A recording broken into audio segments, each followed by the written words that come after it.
Para quem não me conhece, eu sou graduada em Pedagogia, com habilitação em Orientação Didática, Estrutura e Funcionamento do Ensino. Eu sou especializada em Administração Escolar, tenho mestrado em Educação, mestrado em Psicanálise, sou psicanalista clínica, hipnóloga clínica, programadora neurolinguística, tenho uma formação em Reiki e sou palestrante. Essa sou eu. E hoje estou aqui para falar com vocês sobre neurose, angústia e depressão. Quando a gente fala, quando vocês ouvem falar neurose, angústia, depressão, o que vem na cabeça de vocês? O que vocês pensam?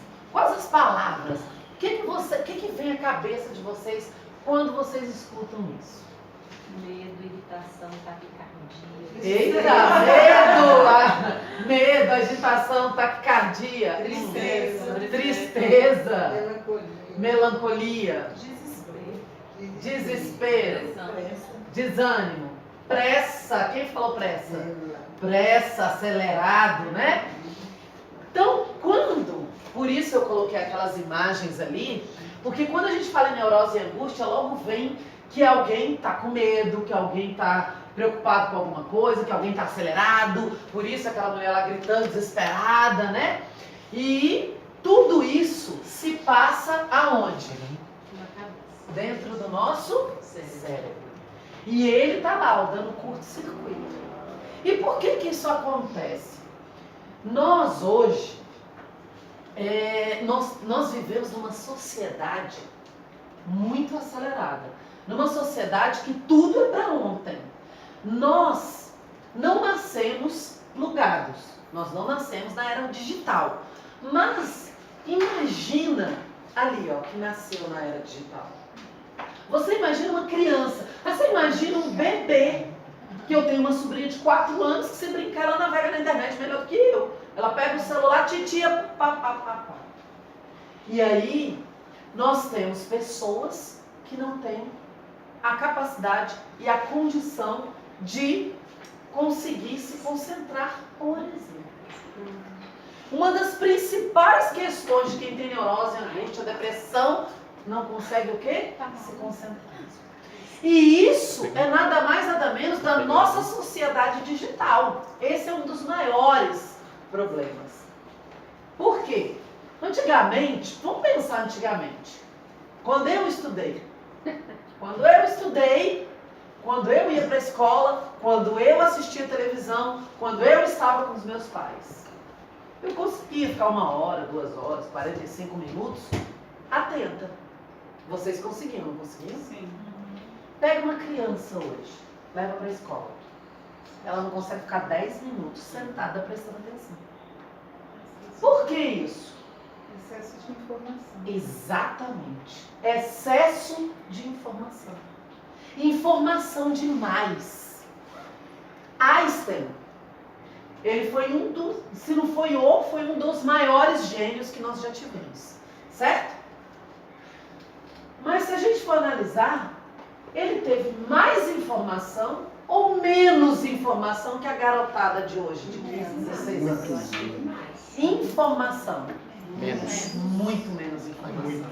Ele tinha tempo de pensar. Mas ele tinha muito conhecimento. Ele pensava, ele raciocinava. Ele tinha tempo para parar. Que é exatamente o que nós não fazemos. Nós não paramos. E por isso acontece isso aqui, ó, com a gente. O Augusto Cury fala até que a gente vive assim de pensamento acelerado. É, que nós vamos falar daqui a pouquinho, mas nós vivemos no automático. Se para nós é difícil viver no automático, a gente vai adoecendo. Mas você imagina uma criança que já nasceu, um neném que já nasceu no automático, né? Então, como vocês mesmos disseram, quando a gente diz neurose, angústia e depressão, nós sentimos medo. Essas palavras vêm até a nossa mente. Medo, palpitação, tristeza, pavor, agonia, inquietação, mal-estar, vontade de morrer, dor no peito, sudorese, taquicardia, falta de interesse, temor, perda de sono. Isso tudo acontece. Isso tudo são sintomas. Isso tudo são sintomas de uma mente que não para. Isso tudo são sintomas de um desejo contido. Isso tudo são sintomas de um gozo que não chegou. E nós vamos ver daqui a pouco. Então, o nosso eu, quem sou eu? Quem é o nosso eu? Como ele pode controlar? Porque quando nós estamos com medo, tristeza, agonia, inquietação, vontade de morrer, quando uma pessoa chega no nosso consultório, estou com vontade de morrer, eu quero morrer, eu estou desesperado. É como se fosse igual esse primeiro desenhozinho. Ele lá pequenininho, e o problema dele, o medo dele, a ansiedade dele é tanta que vira um monstro. Mas é nada mais, nada menos que aquilo ali. É nada mais, nada menos que aquilo ali. É uma sombra de medo, mas não é um medo. É um medo de quê? Não sei. E muitas vezes, nós nos vemos aonde? Dentro de uma redoma, dentro de um vidro fechado. E nós, psicanalistas? E nós, psicanalistas, que recebemos tudo isso, mas e nós não adoecemos? Nós não temos ansiedade, neurose, angústia, depressão, nós não temos mal-estar, dor no peito, vontade de morrer, sudorese, falta de interesse muitas vezes? Quem aqui já sentiu vontade de não levantar da cama? Quem aqui já virou à noite? Eu essa semana virei, mas não porque eu estava doente não, é porque eu produzo mais à noite. Aí meu filho acordou e falou assim: mãe, você não dormiu, você é louca. Mas não é, porque eu produzo mais à noite e na madrugada. Aí depois eu dormi durante o dia, né? Lógico. E aí o que acontece? Nós temos que fazer o quê? Abrir a tampa do vidro, sair do vidro. Muitas vezes, pular de olho fechado. Sheila, você está dizendo que eu tenho que pular do penhasco? Quem não arrisca não vive. E aí, nesse emaranhado todo de sintomas, nesse emaranhado todo de tantas coisas que o meu paciente traz, que o meu paciente leva para dentro da clínica psicanalítica, está o eu. Que eu? O meu eu.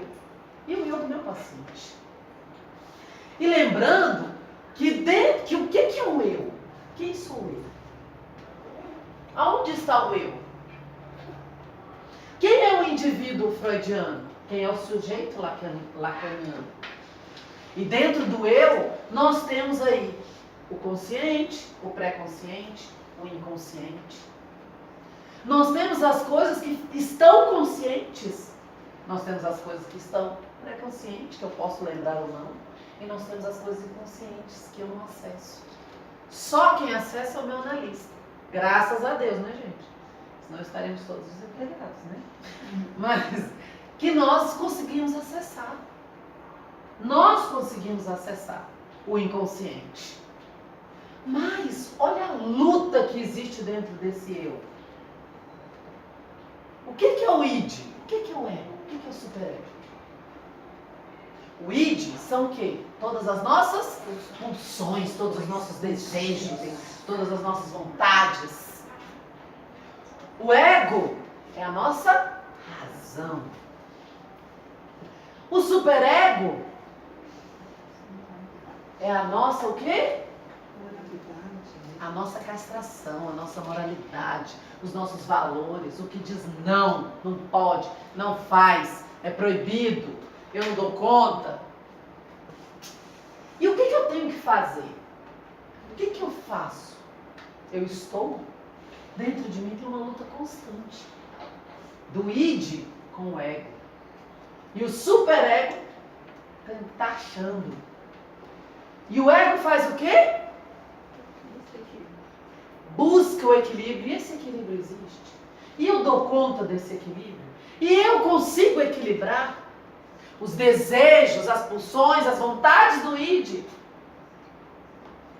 com a limitação do superego, com o que o superego dita, com as normas, as regras que foram me passadas ao longo do meu processo da minha vida.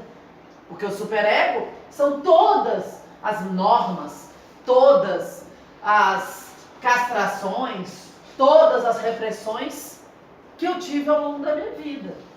Todos os nãos, toda moral. É moral, é amoral, é imoral, isso tudo tá lá com o superego. E o id, louco, para quê? Para saciar os desejos. E aí isso tudo está dentro de mim. Por isso nós adoecemos. Porque o nosso ego, ele está em luta constante com o id.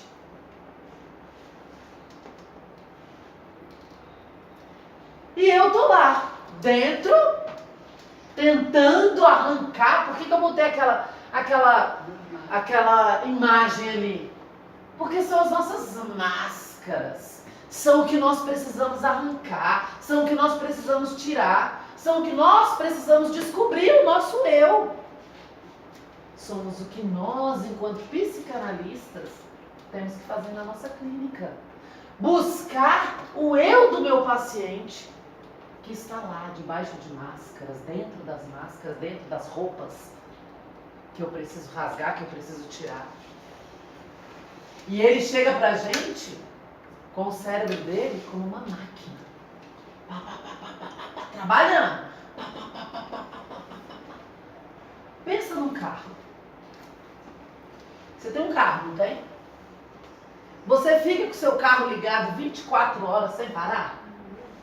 Se você ficar com o seu carro 24 horas ligado sem parar, o que vai acontecer? A bateria vai acabar. Ele vai estragar, vai acabar a gasolina, bateria vai arriar, vai estragar as peças, não é? Vai fundir o motor. Vai fundir o motor. E por que o nosso cérebro não é assim? Vou colocar água ali. As pessoas que chegam para a nossa clínica, e nós também, nós estamos assim. Um carro que não para. Um carro que não descansa. Um carro que está o tempo inteiro. Inclusive quando nós estamos dormindo. Inclusive quando nós estamos dormindo.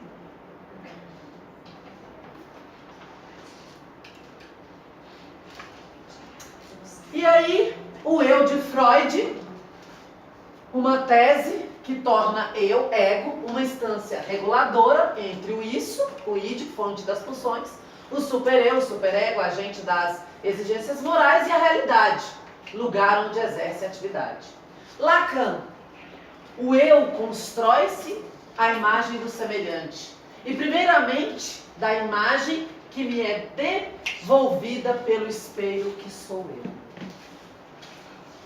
Profundo, né? E olha o que está aqui, ó. Nosso id, ego, superego. Até que você faça consciente o inconsciente, ele vai dirigir sua vida e você vai chamá-lo de destino. Olha só, profundo. E é o que nós temos que fazer.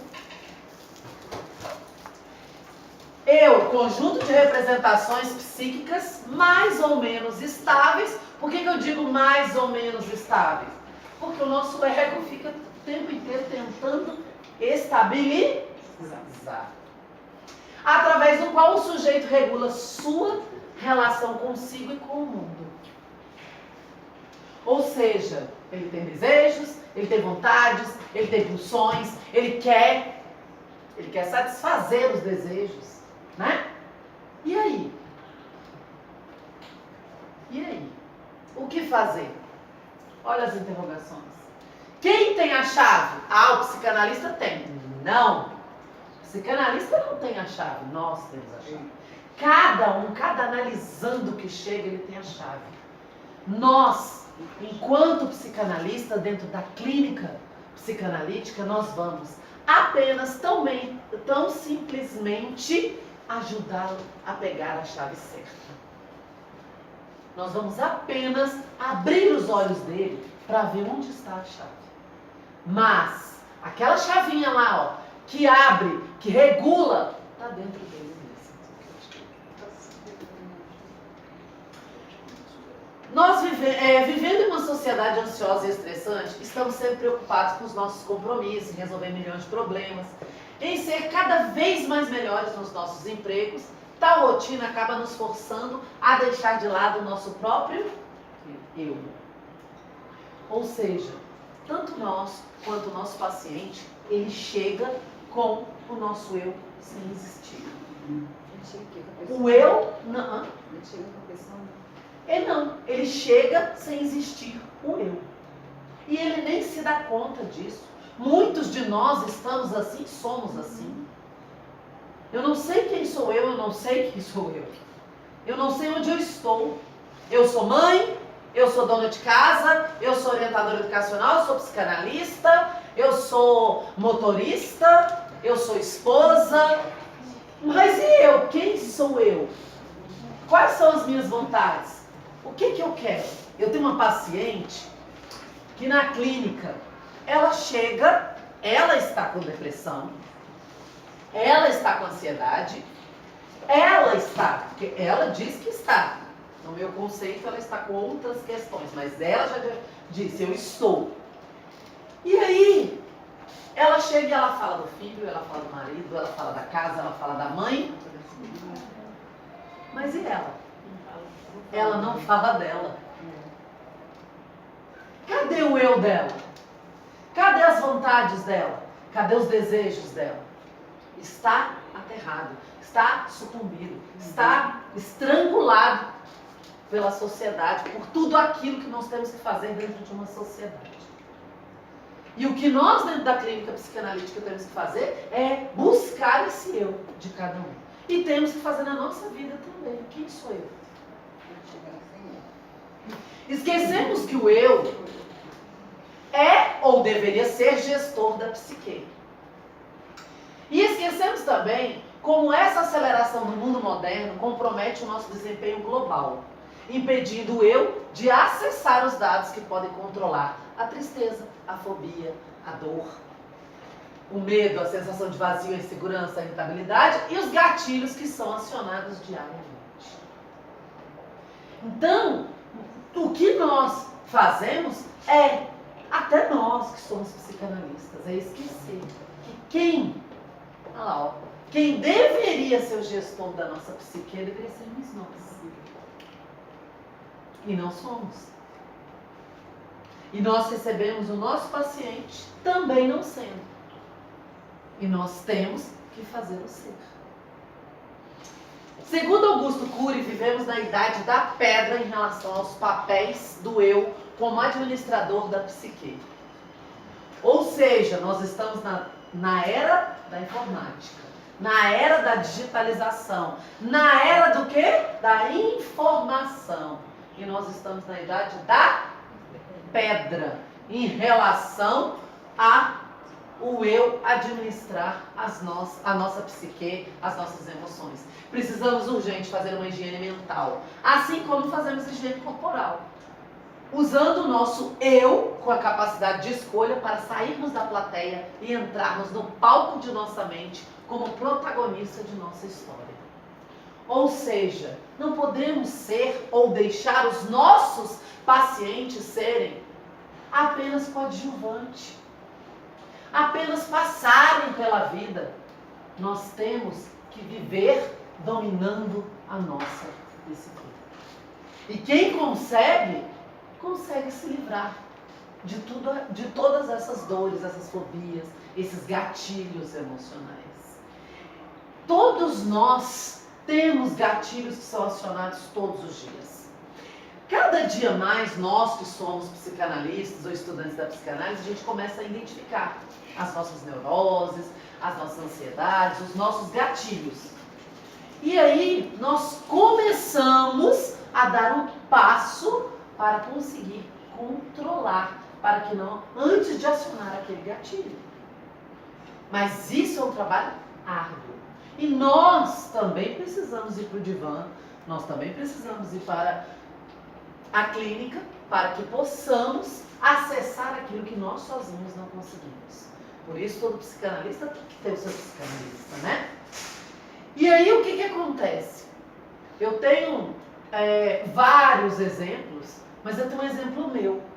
Eu trabalho em escola, eu trabalho na Secretaria de Educação, sou orientadora educacional. E lá na escola tinham várias questões que estavam acionando gatilhos emocionais meus. E quando eu via, eu já estava respondendo, eu já estava brigando, eu já estava discutindo. E aí quando eu ia para minha sala, eu falava, gente, eu não devia ter discutido. Eu não devia ter feito isso. Gente, eu sou uma psicanalista e vou e faço uma besteira daquela. O que eu comecei? Trabalhar os gatilhos que são acionados e os momentos que eles são acionados, para que antes deles serem acionados, eu consiga controlar. E eu tenho feito isso. Às vezes um respirar fundo faz a diferença. Às vezes não sempre. O sair do automático, porque se você está no automático, tu vai. Agora, se você sai do automático, você consegue parar, pensar, raciocinar e agir. E aí conseguiremos ser protagonistas e não meros passadores pela vida. Eu, pensamento, sociedade. Eu deveria ser o mais importante. Pensamento, coadjuvante. E a sociedade, onde nós iremos apenas estar, conviver e transformar. Sociedade intoxicada digitalmente, acelerada, urgente, de consumo exagerado, sem tempo para as coisas mais importantes de nossas vidas, onde se precisa ter para ser. Hoje nós vivemos nessa sociedade que hoje, para eu ser uma boa mãe, eu tenho que ter muito dinheiro para que eu possa dar muitas coisas para que eu seja uma boa mãe. E que na verdade não tem que ser assim. Eu tenho que ser independente do ter. Eu não tenho que ter para ser, eu tenho que ser para ter. E hoje nós vemos cada vez mais crianças, adolescentes chegando na clínica e que nós precisamos trabalhar não só a criança ou o adolescente, mas a família inteira. Porque muitas vezes, naquela família, naquela casa, o ter está no lugar do ser. Eu tenho um computador, eu tenho um iPad, eu tenho um iPhone, eu tenho um i, eu tenho outro i. Mas eu não tenho, eu não sou amado, eu não sou querido, eu não sou pertencente. E eu estou numa situação que eu estou tratando uma família assim. Que é, a criança tem 7 anos e ela tem tudo, inclusive comida demais. Ela está obesa aos 7 anos. E ela tem coxinha, e ela tem chocolate, e ela tem açaí, e ela tem tudo que é gostoso. Mas ela não é. Mas ela não se sente. Ela não está desenvolvendo. Ela não está crescendo. Falar sozinho. Olha só. Eu coloquei ali uma interrogação, diagnóstico eu coloquei uma interrogação. Por quê? Porque se vocês verem alguém falando sozinho na rua, vocês vão dizer o quê? É doido. Tá louco. Olha, Gabi, a pessoa é doida, tá falando sozinha. Mal sabemos nós que nós deveríamos dialogar com nós mesmos. E nós dialogamos. O nosso cliente, o nosso paciente, quando ele chega, ele dialoga com tudo e com todos, menos com ele mesmo. Tirou um peso da minha consciência. Nós precisamos falar sozinhos, dialogar com nós mesmos. Eu bato altos papos, Temos que parar.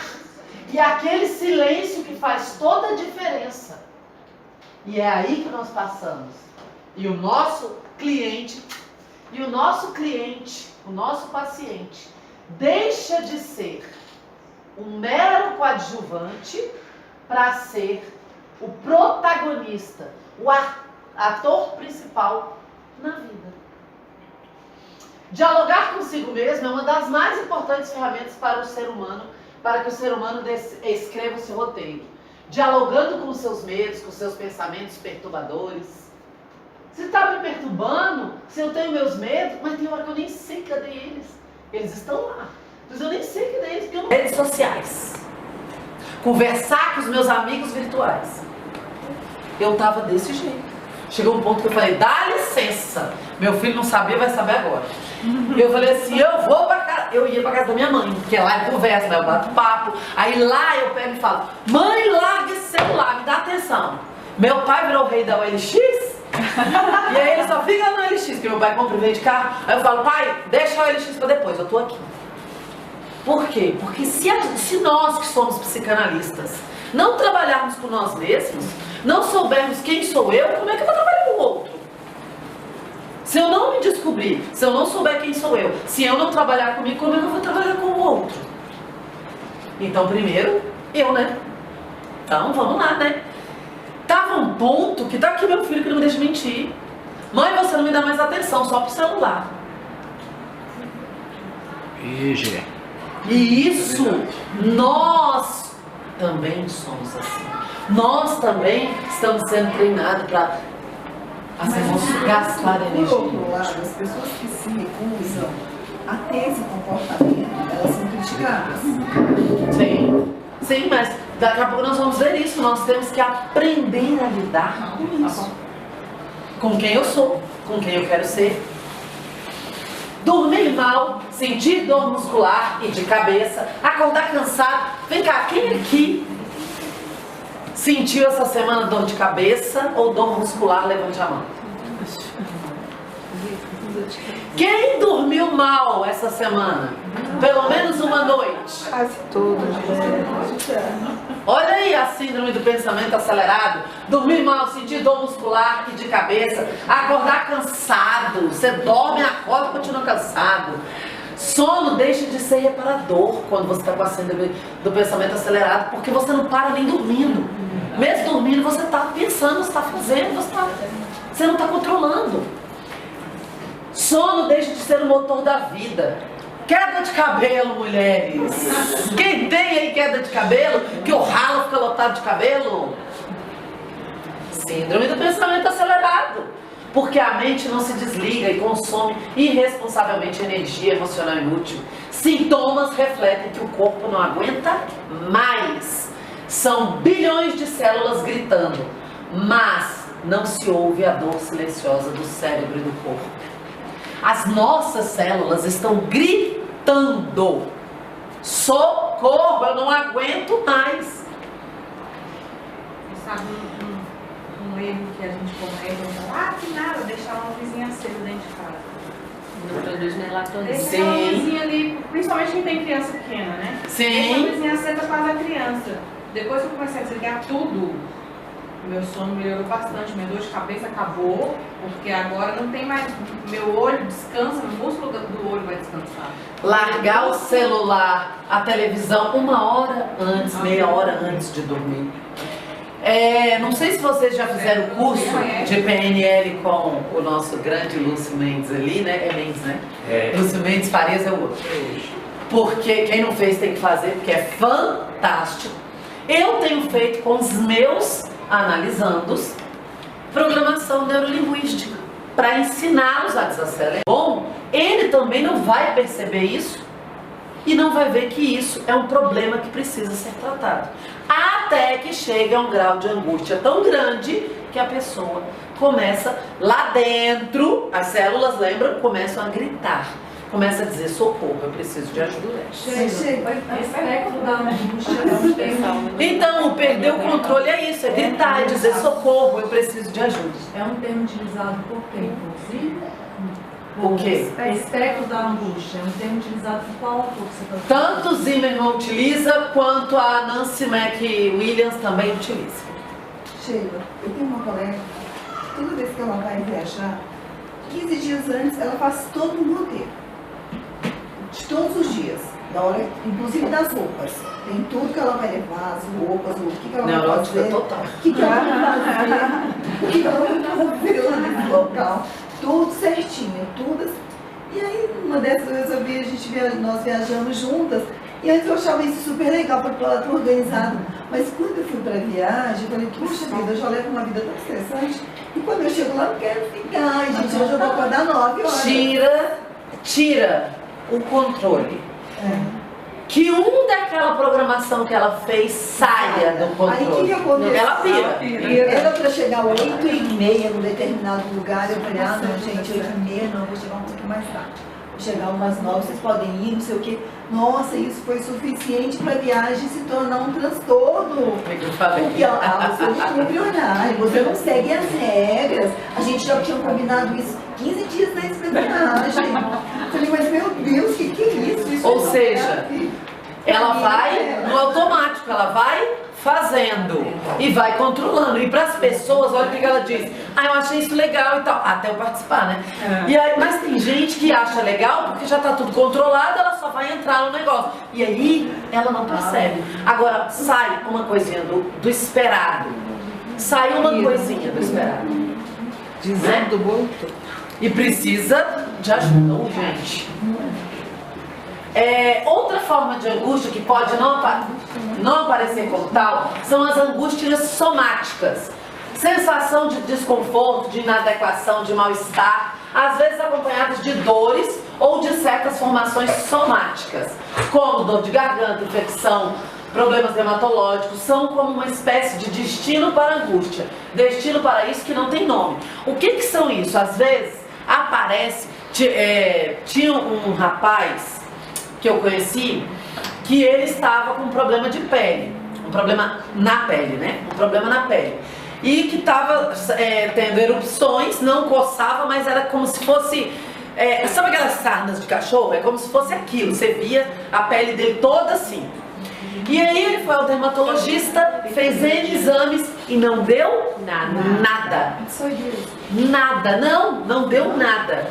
Quando ele foi ao psicanalista, aí ele procurou um psicanalista e aí ele descobriu que ele tinha uma angústia somática. Ou seja, ele estava tão angustiado que o problema saía no corpo.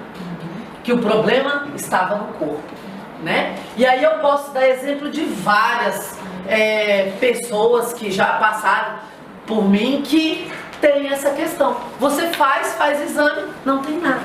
Às vezes você está com a garganta inflamada, infeccionou. Beleza, tomei remédio, melhorei.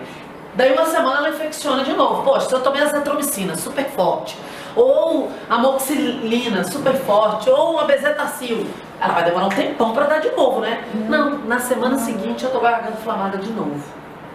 São angústias somáticas que você precisa tratar a angústia.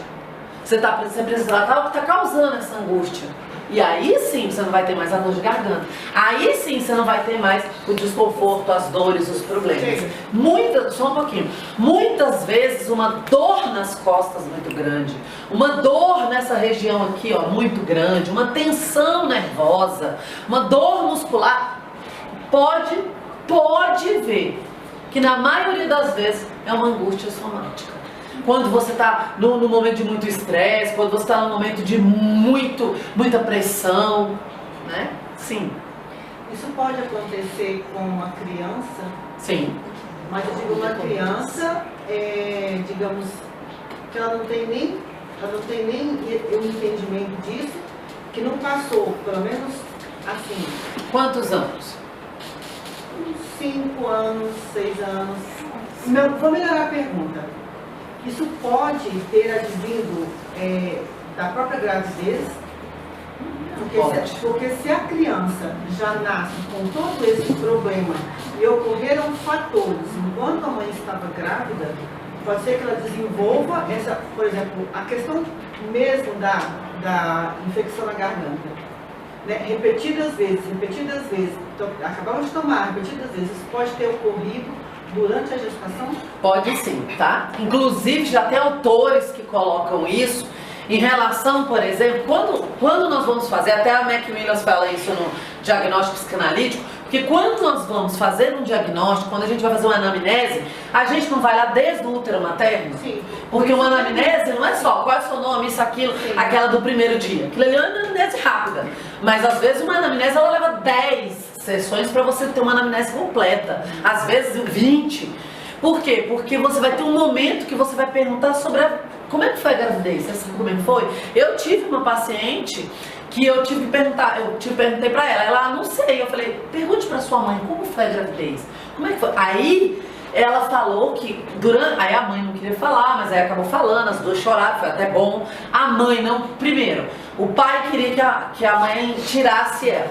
Então já foi uma primeira questão, a rejeição, né, que a criança sentiu, o bebê. Segundo ponto, a mãe apanhava quando estava grávida, apanhava do marido que chegava em casa bêbado. Né? Então ele chegava bêbado em casa, batia na esposa. Então a esposa angustiava e passava toda essa angústia para o bebê. Né? Então pode sim. Outra coisa que pode acontecer, como você falou de criança, a família, o pai, a mãe pode gerar uma angústia na criança, pode angustiar aquela criança sim. Pressão demais, Passar nada de comida.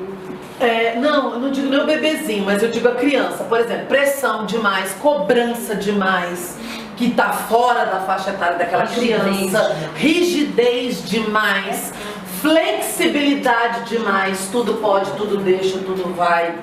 Né? Então pode gerar uma angústia nessa criança, sim. Inconstância dos pais, Tá? ele nunca sabe o que vai acontecer. Sim. Pois é, sim.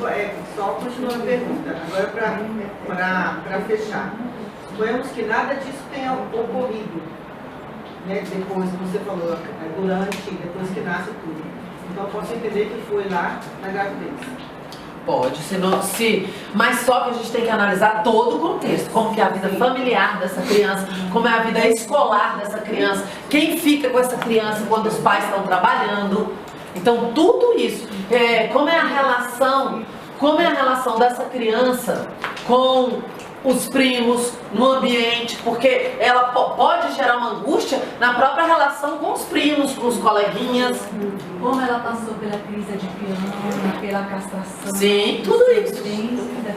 Tem que analisar tudo na criança. Porque às vezes a família, ela esquece um detalhe, que a comunicação não é só o que fala, né? Não é só o que você fala para a criança. A comunicação é muito mais do que você faz Do que o que você fala. do que você fala. É não verbal.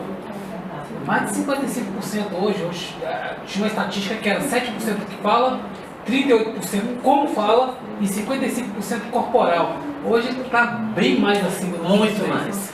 Então, assim, o fato da criança, ela ver o comportamento do pai com a mãe, da mãe com o pai, disso tudo, pode também causar, né? Sim, e outra coisa, não é só a relação do pai com a mãe, pode, a relação dele, da criança com o pai e com a mãe. Como esse pai e essa mãe tratam essa criança? Como é a forma de tratamento? Se é o ser ou é o ter? Eu só dou, mas eu não sou para ela. Ela não se sente, né? Do ponto de vista clínico, o plano da angústia está ligado ao plano da depressão. Lembra que eu falei? De um lado, portanto, com o desejo. Angústia é esse lugar onde o desejo aparece ao sujeito como extraído, como reduzido a uma certeza, como indexado a uma experiência que somos apenas um corpo. Lacan diz que não é que falte o objeto, mas que ele estaria excessivamente presente.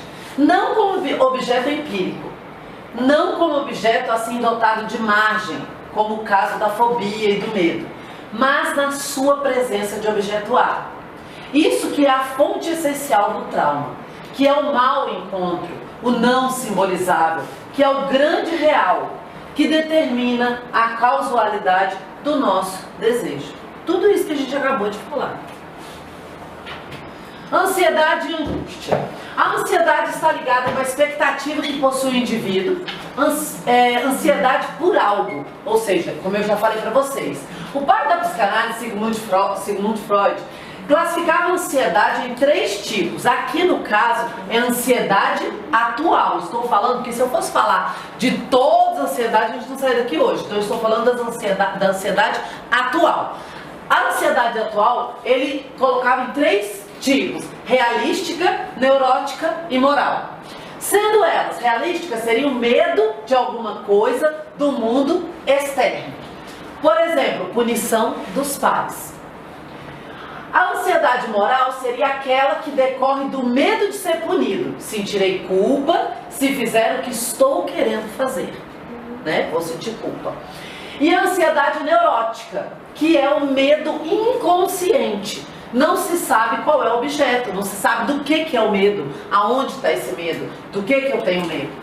Essa última ocorre devido à natureza perturbadora e assustadora, cuja consciência não possui estruturas no momento, porém, quando é analisada, a ansiedade se torna realista. Uma moça, eu achei, ela foi em São Paulo, uma moça que consegue prever o futuro.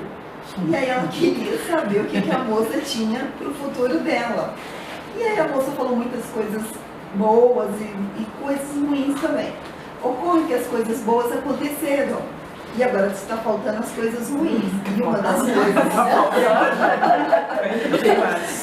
coisas que a mulher disse para ela é que no ano que vem ela vai chorar muito. Nossa, ansiedade total agora. Eu já a sua amiga vai começar a chorar. é quem? Já tá Não, ela é amiga da minha filha. Deixa eu só te falar uma coisa, aconselho ela a ir pra clínica. Vou te falar por quê. Porque vai gerar uma ansiedade tão grande que aí entra a PNL, que a mente dela pode fazer acontecer. A mente dela vai criar uma situação para que ela chore muito. Talvez até por conta dessa ansiedade. Então já leve ela para a clínica para tirar toda essa programação neurolinguística que essa cartomante aí, essa vidente, sei lá, fez com ela. Porque, só um momentinho, não sei se você sabe, as videntes, cartomantes, elas usam disso, hipnose, PNL, elas usam muito disso. Quando eu era mais nova, que eu tinha meus 20 anos lá, acho que uns 20 anos, 20 e poucos anos, eu adorava o cartomante, vivia no cartomante. Só que até conheci o pai do meu filho. O pai do meu filho disse: Sheila, deixa de ser boba. Ela tira de você tudo aquilo que ela quer saber sem você saber. Isso chama hipnose, se chama programando você para falar. Mas acho que isso Né, é Lucy? empírico, de uma forma empírica. Não sei se elas não têm esse Elas não conhecimento. têm conhecimento que sabe. Acho que não. É um conhecimento inconsciente. Sim. Mas o que acontece, igual você falou assim, que elas agora estão preocupadas, é a questão da autoridade. Quando ela chegou já nessa pessoa, ela já chegou crendo que estava diante de uma autoridade naquele assunto. Exatamente. E quando uma autoridade fala, a gente obedece, não é isso? E o cérebro, ele funciona dessa forma mesmo. Se você tem como crença, se você acredita que realmente é uma pessoa autoridade no assunto e o que ela fala, você pode escrever que vai acontecer, Realmente você você não pode ter certeza. O teu cérebro vai trabalhar para que aconteça mesmo. É uma programação. E pode falar para ela, procurar um psicanalista para tirar tudo isso dela. Porque senão vai acontecer. E vai acontecer coisas, eu digo assim, talvez até maiores. Porque até que ponto vai chegar essa ansiedade dela? Deixa ele. Por que eu estou dizendo coisas maiores? No sentido, presta atenção, onde a gente sabe que essa ansiedade dela vai chegar? A ansiedade pode gerar uma angústia e essa angústia levar a uma depressão. E aí? E aí ela chorar por causa da depressão. Então é melhor tratar logo, né? Na teoria freudiana, o ego do indivíduo desenvolve uma proteção contra a ansiedade que consiste em negação inconscientes ou distorções da realidade. Chamamos essa proteção de mecanismos de defesa. Simplificando, poderíamos dizer que os mecanismos de defesa fazem com que o indivíduo possua alguma anormalidade para a preservação do seu ego. Eu não vou me aprofundar porque vocês já tiveram, né, uma palestra sobre mecanismos de defesa, mas aqui é só para mostrar que o mecanismo de defesa ele vai agir como que o próprio nome já diz, né? Defendendo, mas é como se ele provocasse uma anormalidade em você, você vai agir de forma, aspas, anormal, para que você se defenda daquilo que você inconscientemente não sabe o que é, ok? Depressão envolve um sintoma que podemos considerar como fundamental, chamado pelos psiquiatras de anedonia. que é a incapacidade, o amortecimento, a neutralização da experiência de prazer. Perde a graça, o tônus da vida, a sua relação com o desejo. Ou seja, você não sente mais desejo, você não sente mais vontade você não tem mais aquela pulsão de vida, você não tem mais aquele desejo de fazer. É uma impossibilidade que o sujeito vai experimentando como uma evolução para o estado de impotência diante da vida, da sua vontade, do seu desejo, e com isso vem os vários sintomas da depressão. Envolvem vários sintomas corporais que variam entre homens e mulheres, tais como perda de apetite, insônia, cansaço durante o dia, não consegue descansar, mesmo dormindo bastante, mesmo ficando sem fazer nada, dores que andam pelo corpo, humor irritativo, colérico, explosivo, que estão ligados. Nem sempre os sintomas estão ligados com a tristeza. Há formas depressivas que são uma espécie de hipomania, espécie de aceleração, que precisa estar ocupado, ligado, porque senão vem o encontro com o vazio. Então, ou seja, nem sempre a depressão é aquela tristeza, é aquela melancolia, é aquela calmaria, aquele negócio de só quero ficar deitado, só quero ficar dormindo. Não. Às vezes, existe outro tipo de depressão que é o acelerado. A pessoa está acelerada, a pessoa faz mil coisas. A palavra descrevia várias desordens nervosas e sintomas que não poderiam ser explicados psicologicamente. Foi quem, pela primeira vez, falou o termo neurose e o que era neurose.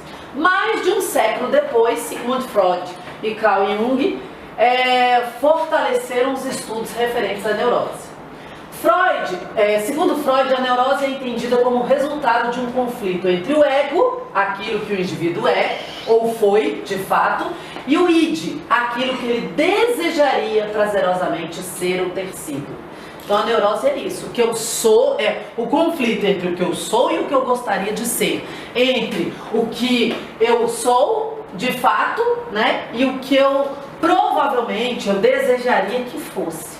Então esse é o conflito, é a neurose. Em princípio, Freud estudou a neurose sobre a perspectiva da teoria do trauma, em que a neurose estava contida em um trauma sexual. Porém, surge o conceito empírico do complexo de Édipo no entendimento dessa formação, levando ao abandono da primeira teoria do trauma, né? Percebendo a importância do conflito psíquico na produção dos sintomas. Freud percebe que a criança tem sentimentos ambivalentes com seus pais, em parte reprimidos. Então, ou seja, esses sentimentos ambivalentes com os pais, né, que vão ser reprimidos, podem gerar a neurose, que a gente já falou, que era aquilo quando as duas perguntas em relação à criança. Segundo a psicanálise, a neurose relaciona-se a uma organização de sintomas fixos. Olha só, a neurose são sintomas fixos e irreversível, que implica a existência de um superego internalizado, que levaria o ego a mobilizar constantes defesas frente ao impulso reprimido. Ou seja, o desejo, o que é impulso? Desejo, né? O desejo reprimido mobiliza, né? O ego vai mobilizar as defesas para esses desejos reprimidos. A neurose é uma das maneiras que o organismo psíquico encontra para se defender de conflitos. Ou seja, é como se fosse assim, eu tenho alguns conflitos, eu não consigo, né, resolver, aparece a neurose. Para quê? Para o meu cérebro não piratar. De conflitos que não foram possíveis de sofrer totalmente recalcamento. Com a ocorrência de um trauma, origina-se no psiquismo uma força excedente de energia que necessita ser recalcada.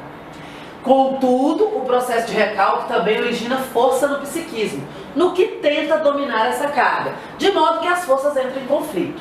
O que acontece no caso das neuroses é o fato de que o recalque falha, de modo que a energia excedente originada pelo trauma, que também podemos dominar de gozo inconsciente e doloroso, vence a força do recalque, colocando o sujeito à mercê de profundo sofrimento, de modo que se desenvolve a neurose como uma forma do organismo se proteger, transformando esse gozo doloroso sem que ele seja totalmente destrutivo para o sujeito. Ou seja, para proteger ele daquele gozo que não aconteceu, que não foi recalcado e deveria ter sido recalcado.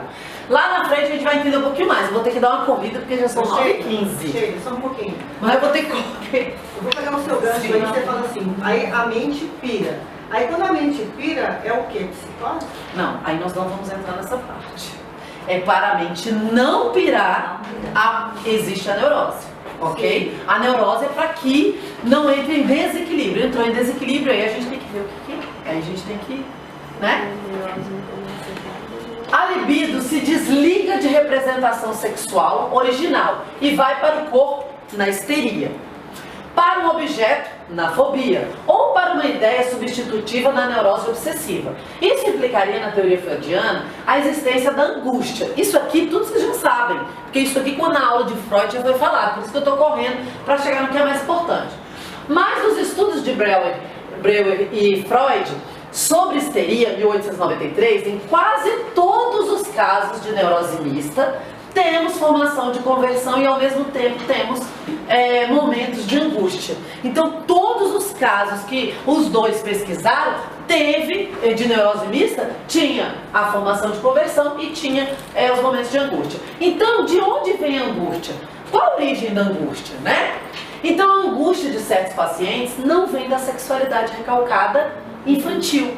Porque Freud dizia que a neurose acontecia lá na infância com a sexualidade recalcada. Só que hoje nós já sabemos, com outros estudos, que não é só lá.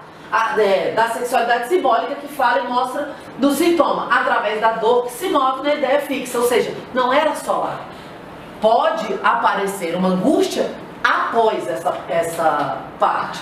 Isso provém da sexualidade atual, ou seja, as neuroses atuais. Ou seja, não é lá da minha sexualidade na infância, é da minha sexualidade hoje, dos meus problemas sexuais hoje. Quando eu digo sexualidade, eu não estou dizendo só coito, ato sexual, mas toda a minha relação com o meu corpo, ok? Toda a relação com o corpo. Vem de uma parte esquecida na diagnóstica freudiana, que é muito importante, é a maneira como a pessoa cuida, se permite ou se interdita excessivamente o uso dos prazeres. Então, como eu cuido dos meus prazeres, como eu permito os meus prazeres e como eu interdito os meus prazeres, vai acontecer a neurose de angústia atual. Ou seja, nós vamos ver mais lá na frente, mas tem a questão da masturbação, a questão do coito interrompido e uma série de situações, uma série de prazeres, uma série de relação minha com o meu corpo, com a minha sexualidade. O sujeito é neurótico e não está neurótico. Ele não está, não é uma condição, eu estou neurótico, eu vou melhorar. Porque está, por exemplo, estou com dor de garganta, tomo um remédio melhor. Sou neurótico, então é uma condição de que não muda. É uma formação nossa. Ou você é neurótico, ou você é psicótico. O que você prefere? Neurótico. Eu prefiro ser neurótico, mas aí o neurótico dentro do equilíbrio, não o neurótico de angústia, angustiado, depressivo, doente. Trata-se de uma maneira de a pessoa se estruturar, ou seja, uma forma da estrutura psíquica e sentir os acontecimentos da vida, uma reação exagerada do sistema nervoso em relação a uma experiência vivida, reação vivencial. O indivíduo pode ser consciente de algumas questões que sua neurose produz, mas geralmente sente-se impotente e modificado. Lembra que eu falei no início que os gatilhos que a gente já começa a acionar, isso aqui é um gatilho que está sendo acionado, então eu não vou fazer, né? Mas na maioria das vezes a gente não consegue modificar, por isso vamos para a clínica tratar. A angústia emocional ou conflito inconsciente são expressas através de várias perturbações que podem ser físicas, fisiológicas ou mentais. Os sentimentos predominantes podem ser ansiedade e culpa. O neurótico em Freud é aquele que se infantiliza, que recusa assumir e fazer valer o seu próprio desejo e sua responsabilidade em relação a ele e o seu destino. Do seu destino. O que acontece? Quando diz ele se infantiliza, é porque ele não se responsabiliza pelo desejo que ele tem e a consequência daquele desejo que ele tem. Então, por isso se infantiliza. Outra forma de pensar a presença da neurose de uma forma pragmática, de sofrimento da modernidade, é observar que o neurótico tem uma dificuldade de se organizar em relação à lei. A lei para ele parece ser um pouco problemática, ou excessiva, ou com menos incidentes, que é uma lei que não dispõe de forma clara como ele deve encontrar o próprio gozo, sua própria satisfação inconsciente. Ou seja, a lei tem que satisfazer o gozo dele, a lei tem que satisfazer o prazer dele.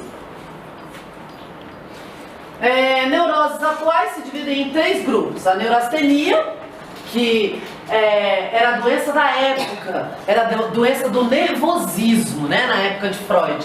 É aquele sujeito que está totalmente reativo aos estímulos perceptíveis do ambiente, não tolera barulho, não tolera ser contrariado, não tolera nada fora do lugar, intolerante consigo, que está prestes a ter um ato de cólera, intolerante com o outro e que tem, no entendimento de Freud, uma espécie reativa também na sexualidade. Associava a masturbação e não condenava, mas observava que o importante é como se masturba. Implica um tipo de satisfação empobrecida, satisfação mecânica, satisfação que não prolonga muito tempo, que não leva ao arco das tensões, que de acumulação leva a uma satisfação realmente tranquilizadora, que se desliga do sujeito, de si e do outro. Ou seja, a neurastenia, na maioria dos casos, era em homens. Então, por que ele colocava em relação à questão da masturbação? Porque não era como a pessoa se masturbava, mas não era a questão da masturbação, era como ela fazia.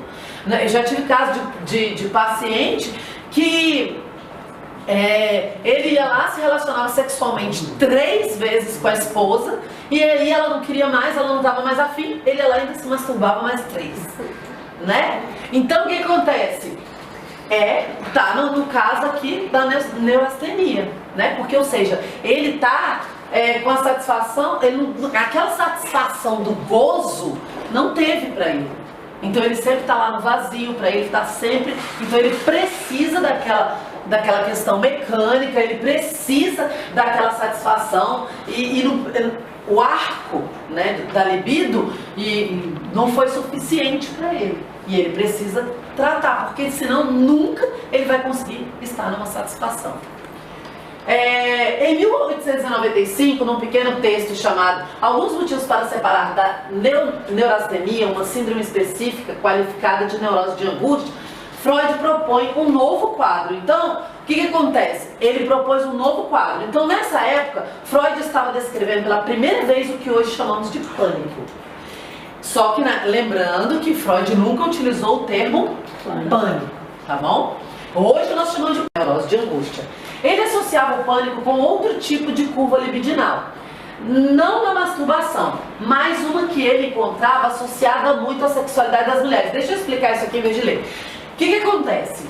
Naquele tempo, para não engravidar, não existiam métodos contraceptivos, o que as mulheres faziam? Coito interrompido, né? Era feito coito interrompido. Então, o que acontecia com as mulheres? Elas subiam numa curva libidinal enorme, ou seja, o pré-relacionamento sexual, aí tinha um relacionamento sexual, aí chegava no ápice, mas não gozava, mas não extravasava, mas não eliminava, mas não aliviava. E aí o que acontece? Isso gerava angústia nessas mulheres.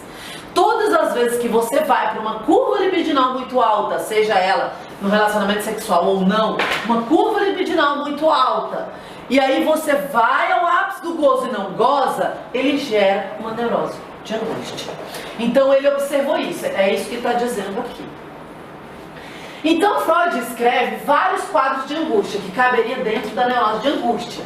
A angústia das virgens, a angústia senescente da terceira idade, angústia dos presidiários, angústia das freiras, angústia que vai estar ligada de uma forma ou de outra a uma espécie de abstinência, insatisfação sexual de base, ok?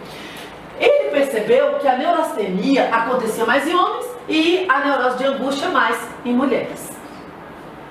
E quando eu peguei essa imagem aqui, é exatamente aquilo ali. O sofrimento, porque ali é uma mão sangrando, não sei se está dando para vocês verem direito, uma mão sangrando e o cara pensando. Por quê? Porque ele vai e não consegue o gozo, não consegue a satisfação máxima, né? A neurose de angústia se caracteriza por sinais clínicos.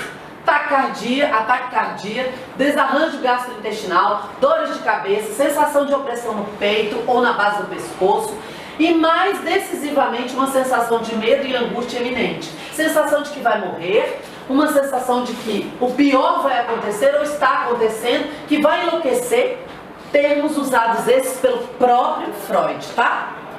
Medo de ficar louco, medo de perder a sua personalidade, medo de deixar de ser você mesmo. Isso ele vai caracterizar como o sintoma mais importante da neurose de angústia, que são os ataques de angústia, tá? E aí, ó, quando você tá com... utilizei essas imagens porque é bem... A terceira neurose, né, são 3, neurastenia, neurose de angústia, e isso nas neuroses atuais. E a hipocondria. A terceira atual vai ser a hipocondria, forma clássica de adoecer. Preocupação forte dos psicopatologistas do século XIX. Como é possível essa convicção? Ali está dizendo assim, como que a pessoa tem a convicção de que ela está doente, ela sente que está doente, ela faz exame, não deu nada, mas ela está doente. E ali Freud ainda diz o seguinte, que não é que a pessoa hipocondria, ela não é mentirosa, porque ela sente de verdade aquela dor. Ela sente de verdade aquele problema, sente que seu corpo está doente e não adianta dizer ao sujeito que não adianta fazer exames, porque ele vai continuar assim. E isso vai demandar muitos custos dele, dos familiares e dos médicos, porque vai em vários médicos, vai fazer vários exames e não vai dar nada, mas ele está doente. Doenças factícias que simulam outras doenças. Mas o sujeito não é mentiroso. Ele experimenta realmente a certeza que está doente. E esse é o sintoma psíquico, assim como as doenças somáticas. É muito parecido com a doença somática.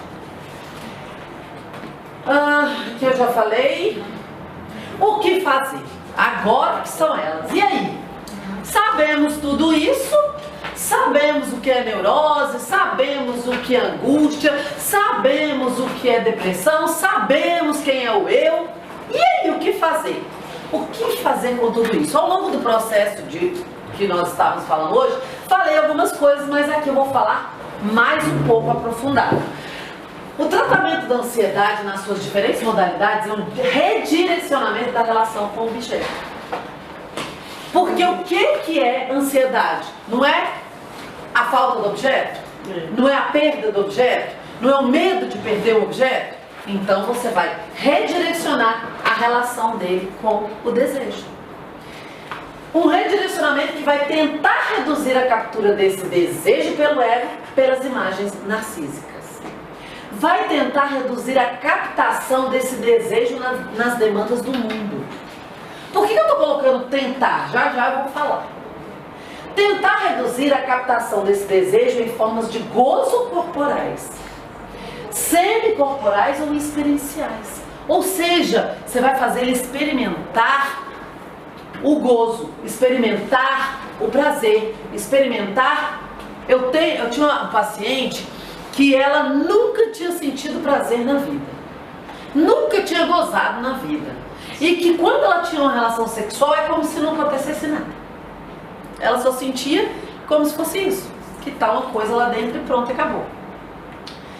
E aí eu tive que fazer exatamente essas questões todas aqui com ela. E até falar pra ela. Mas até falar pra ela não, até fazer com que ela chegasse a isso. Porque a gente jamais fala, você tem que fazer, você vai fazer. Porque depois a culpa cai pra cima de você, né? Mas eu tive que mostrar pra ela que ela precisava fazer algo que ela nunca tinha feito antes, que era se masturbar. Ela precisava se conhecer, ela precisava sentir desejo e ela precisava gozar.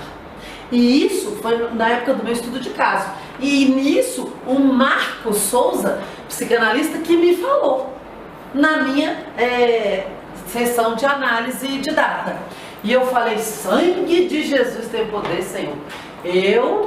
Porque eu só peguei casos lindos, maravilhosos, assim, que ele falou, caraca, tu... E aí o que acontece? Como é que eu vou chegar para minha paciente? Não vou falar. Mas como é que eu vou levar ela a querer fazer o que ela nunca fez e que para ela é uma coisa errada? Mas e se não é errado e ela não sente falta? Aí não é uma ansiedade. Mas ela precisava que a partir do momento que isso acontecesse, a neurose dela ia tomar outro rumo. A angústia dela ia acabar, e foi o que aconteceu. Mas menina, foi um sacrifício. Mas a angústia dela é gerada por essa falta? Não necessariamente quer dizer que se foi gerada ou não. Se você tem uma experiência, lembra que eu falei da libido? Que sobe até o ápice e você consegue extravasar, eliminar, jogar pra fora, gozar, acabou. Você resolve um problema. Você descarrega. Mas como? Você descarrega, exatamente essa palavra. Mas como fazer isso? Menina, foram sessões e muitas sessões e muitas sessões. Quando eu consegui fazer com que ela decidisse isso, com que ela percebesse isso e etc, etc, ela foi tentar, mas ela não sentia nada. Aí foi todo um processo de busca pelo desejo. É onde eu falo, cadê o eu dela? Não existia. Ela era irmã, ela era isso, ela era aquilo outro, mãe, filha, mas não era ela. Quando ela começou a despertar o desejo dela por ela conseguiu. E no dia que ela conseguiu, ela tirou uma foto pra me mandar. Pra você ter uma ideia. Alegria. Não, porque ela achou que tinha feito xixi, pra você ter uma ideia. Da quantidade de... E ela achou, ela falou, a gente faz xixi junto? Eu falei, não. Aí, na próxima sessão, eu tive que explicar tudo pra ela. E aí, o que acontece? A partir daí, o eu aflorou. A partir daí, ela existiu. A partir daí, ressignificou. Tudo. Ó, pra você ter uma ideia, ela tinha sonhos. Ela sonhava que uma grande árvore que tinha na casa dela era um pênis gigante. Pênis é o símbolo do quê? É o falo. Falo é o quê? Poder. Ela era uma mulher poderosa. Ela era uma advogada renomada. De repente, por causa da doença, ela perdeu tudo.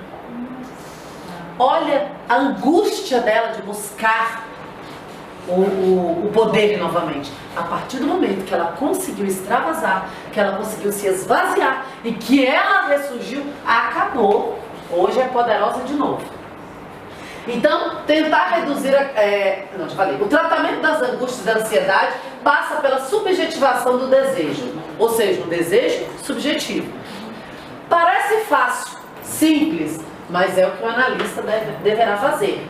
Fazer com que a ansiedade jogue a nosso favor, já que nunca viveremos sem angústia. Guardem isso. Nunca viveremos sem angústia. Na depressão, o tratamento é reconstruir a relação com aquele objeto, substituindo simbolicamente por outro, deixando ir embora, passar ele me deixou para eu deixei que ele me deixasse. Como que é isso? Terminei um relacionamento, aí ele foi lá e terminou o relacionamento comigo. Você vai fazer com ela uma reconstrução para que ela diga, eu permiti que ele me deixasse, eu quis que ele me deixasse. Entendeu? Isso é um trabalho complexo, complicado, intrigado e que vai se cruzando. Porque o luto pode se fundir em outro luto. Mal encaminhado pode se cruzar com outro. E isso vai dando um tom de extensão da depressão. Ou seja, um luto que gera outro luto e que a partir do outro luto são lutos mal feitos e que vão se acumulando. Então, quanto mais o sujeito começa a se ocupar, se culpar, se julgar, se observar, se medir numa sociedade em que o sujeito está sempre sendo avaliado, que é a nossa, cobrado por imagens bem acabadas do próprio sujeito, trocando o reconhecimento do seu desejo pelo desejo da sociedade, mais longe de se livrar da dor estará. O analista deverá levar o sujeito a essa renúncia, essa troca de conhecimento do próprio desejo pelo afã infinito de conhecer, reconhecer o próprio eu, e de ter o seu eu, e de ter sua imagem própria e não a imagem exigida pelo outro. Ou seja, eu não vou ser o que a sociedade quer que eu seja, eu não vou ser o que a minha mãe quer que eu seja, eu não vou ser o que meu marido quer que eu seja, eu vou ser aquilo que eu quero ser. Qual o remédio mais efetivo para a angústia? Não é um ansiolítico, não é a Ritalina, não é o Rivotril, etc. A medicação apaga o sintoma, mas não transforma o sujeito. Somente a psicanálise sabe e defende que o único remédio efetivo para a angústia é o desejo. E para haver desejo é necessário que o sujeito suporte a falta, ou seja, que ele inscreva aquilo que, em psicanálise, chamamos de castração simbólica. Para haver desejo é preciso haver primeiro a falta. Se eu desejo algo ou alguém, é porque esse algo ou esse alguém me faz falta. Se ao contrário me sinto completo, nada tenho a desejar, pois nada me falta, mas se não desejo, me angustio. Pois um sujeito sem desejo não é mais um sujeito. Ele se torna um objeto para o desejo e para o gozo do outro. Em outras, Lacan dizia que a angústia é a sensação do desejo do outro, o temor de ser um objeto para esse outro. Em outras palavras, o sujeito angustiado está sempre preso na ilusão de que deve satisfazer as demandas daquele à sua volta. E ao mesmo tempo, o seu desejo fica em último plano, ou ele nem mesmo o conhece. Lembra que desde o início eu disse? Nós temos que buscar o eu. Quem sou eu? Quais são os meus desejos? Quais as minhas vontades?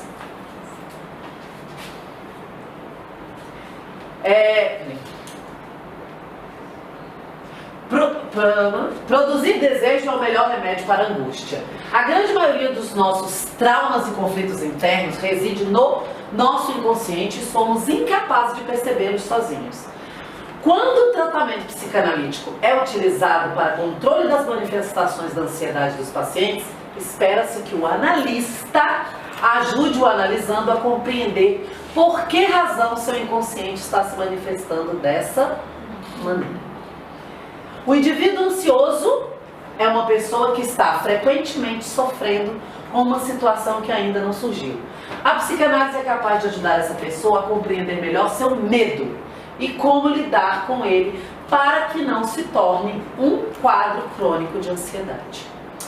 Pessoas menos ansiosas conseguem se planejar melhor, raciocinar melhor, fazer melhores escolhas e lidar melhor com situações e um futuro próximo ou distante, tomando atitudes menos drásticas e com menos risco de consequências graves. Ou seja, quem sou eu? Quem são eles? O que eu sou? O que eles são? Eu tenho que ser o que eles querem que eu seja? Ou o cérebro maquinando, trabalhando?